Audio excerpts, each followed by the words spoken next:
नमस्कार, RC Yadav class में आपका स्वागत है। प्लम्बिंग शॉप के अंतर्गत पिछले वीडियो में आप लोगों को पाइप फिटिंग्स के साथ साथ पाइप और ट्यूब में अंतर का विस्तृत वीडियो बना चुका हूं, जिसका लिंक नीचे डिस्क्रिप्शन बॉक्स में दे रहा हूं, जिसे आप लोग देखकर अपने नॉलेज को बढ़ा सकते हैं। आज के वीडियो में पाइपों पर थ्रेड कैसे बनाते हैं इसके बारे में बताएंगे। थ्रेड दो प्रकार का होता है। पहला होता है outer thread,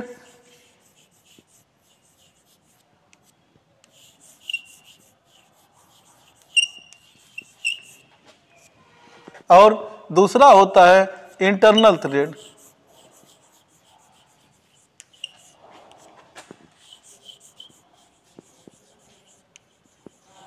outer thread pipe या किसी ऑब्जेक्ट के बाहरी सरफेस पे बनाया जाता है।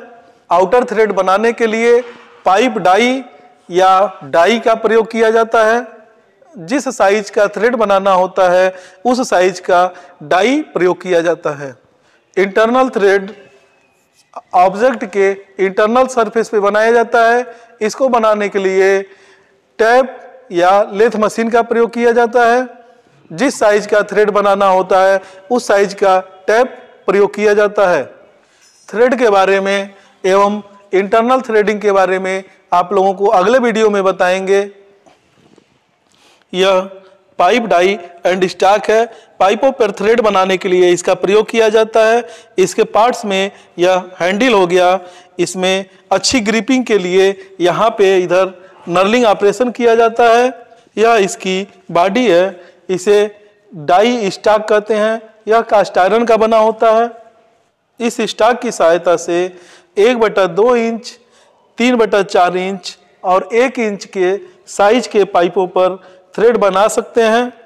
इस स्टॉक से बड़ा स्टॉक जो होता है उस स्टॉक की सहायता से 1.25 इंच, 1.5 इंच और 2 इंच के पाइपों पे थ्रेड बना सकते हैं। पाइपों पे थ्रेडिंग करने के पहले डाई स्टॉक को साफ करते हैं। इस तरह से उल्टा रख के और इसको यहाँ से खोलते हैं।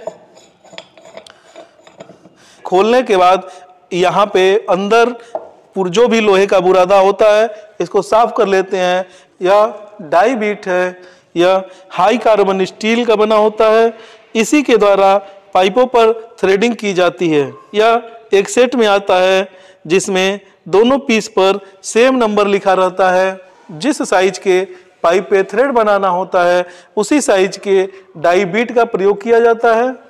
साफ करने के बाद इसको जब लगाते हैं तो यहाँ पे देखिए इसके कुछ दांते घिसे हुए हैं। ये घिसे हुए दांते हमेशा लगाते समय इसमें ऊपर की तरफ रहना चाहिए। डाई बीट को लगा के टाइट कर देते हैं। इसको यहाँ से टाइट कर दिया जाता है तो इससे देखेंगे यह स्लाइड नहीं करेगा। स्लाइड करते इसके लिए फिर यहाँ पे इसको हल्का सा ढीला कर दिया जाता है तो डाई बीट स्लाइड करने लगता है। जब ये स्लाइड करेगा तभी जाके सही तरीके से थ्रेडिंग के लिए उपयुक्त है। यह एडजस्टिंग बोल्ट है।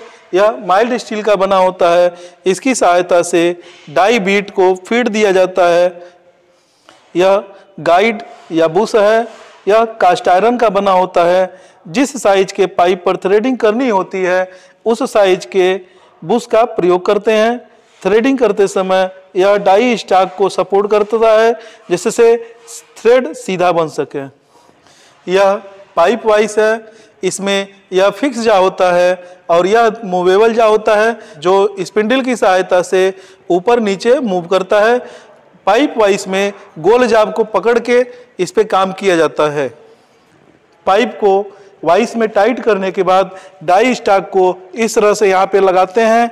लगाते समय डाई बीट के जो घिसे हुए दांते थे वह पाइप के आगे वाले हिस्से पर ला के रोक देते हैं और यहाँ पे दोनों एडजस्टिंग बोल्ट की सहायता से फीड देते हैं। फीड देने के बाद इसको यहाँ पे आगे दाब देते हुए चलाएंगे। अगर यह सेट हो जाएगा तो ठीक है, नहीं तो फिर यह आगे की तरफ चला जाएगा। फिर इसको बाहर की तरफ निकाल लेंगे और घिसे हुए दांते पे ला के रोकने के बाद हल्का सा फिर यहाँ कट देते हैं। कट देने के बाद फिर इसको आगे दाब देते हुए चलाएंगे। चलाने के बाद डाई बीट और पाइप का आगे वाला हिस्सा यह जब बराबर हो जाता है तो उस कंडीशन में ला के रोक देते हैं। फिर इसको उल्टा घुमा लेते हैं। एक तरफ से थ्रेडिंग हो रहा था तो दूसरे तरफ से जो थ्रेड बना है उसकी फिनिशिंग हुई है।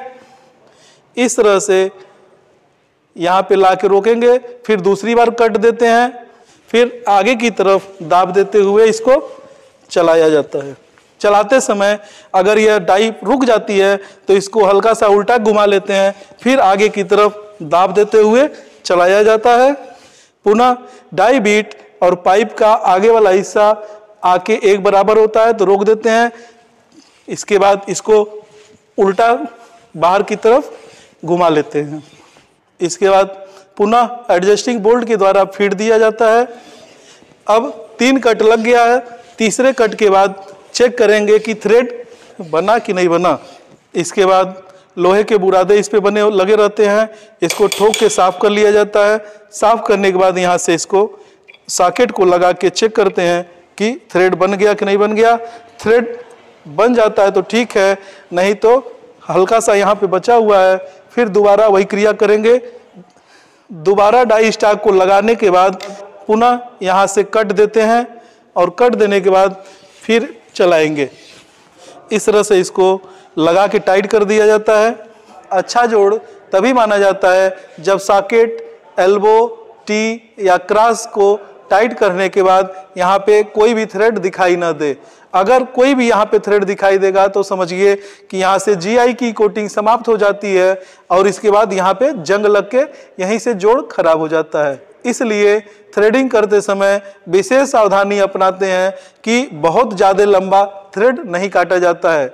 उम्मीद करते हैं कि पाइप थ्रेडिंग प्रैक्टिस आप लोगों के समझ में आ गया होगा।